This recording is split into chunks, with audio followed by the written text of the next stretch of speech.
सकाळी उठले, तयार झाले आणि मी आज शाबूच्या पापड्या बनवणार आहे. हे शाबू रात्री भिजायला ठेवले होते.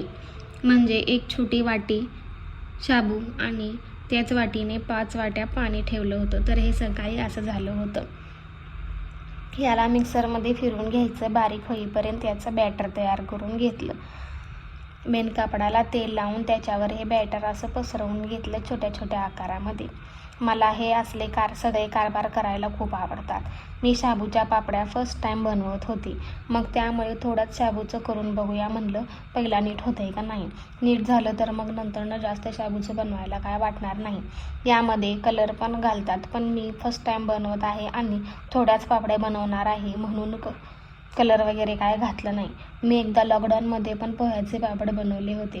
ते पण छान झाले होते. त्याची पण रेसिपी नंतर कधी तर दाखवेल. तसं बघायला गेलं तर हा असला कारभार सगळेजण उन्हाळ्यात करतात आणि मी हिवाळ्यात करते. असो, काही विषय नाही.